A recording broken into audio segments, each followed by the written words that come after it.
कई लोग कहते हैं महाराज, वक्ताओं का कहना है कि भागवत को त्रिवेणी क्यों कहा गया है। भागवत को त्रिवेणी इसलिए कहा गया है, जब कोई श्रोता भागवत सुनने को, भक्त सुनने को आता है महाराज, वो त्रिवेणी का ही दर्शन करता है। अब त्रिवेणी का दर्शन कैसे होता है?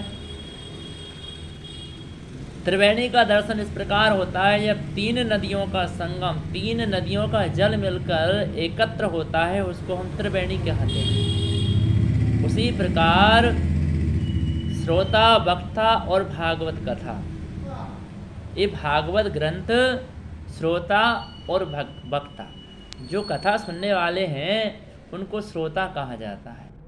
जो भागवत जी का वाचन करते हैं वो वक्ता होते हैं। और जो भागवत रूपी ग्रंथ है महाराज, उसमें साक्षात कृष्ण विराजमान है। उसी प्रकार जब तीन नदियों का जल मिलकर त्रिवेणी बनता है, उसी प्रकार श्रोता, वक्ता और भागवत मिलकर त्रिवेणी बनती है, इसलिए इसको त्रिवेणी कहा जाता है। आपने देखा होगा, अब गंगा जी के स्नान करने के लिए हमें हजारों किलोमीटर की यात्रा करना पड़ती है। जब हम उस पवित्र जल का अनुसरण लेते हैं, उस जल में हम पवित्रता का धारण करते हैं, उस जल को पाते हैं।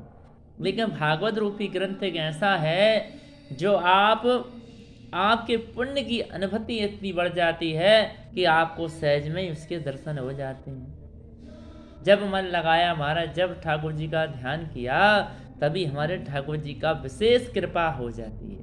ये भागवत जी की महिमा है।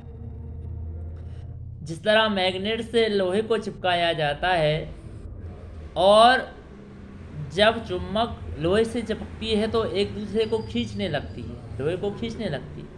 उसी प्रकार जिसके हृदय में भगवान ठाकुर जी विराजमान हो जाते हैं, वो भागवत रूपी ग्रंथ ऐसा है, चुम्बक की तरह, मैग्नेट की तरह महाराज उस भक्त को खींचकर ठाकुर जी की शरण में रख देती है। यही भागवत का सारांश है। इसलिए बंधुओं, भागवत की शरण में जो आ गया वो भगवान की शरण में आ गया।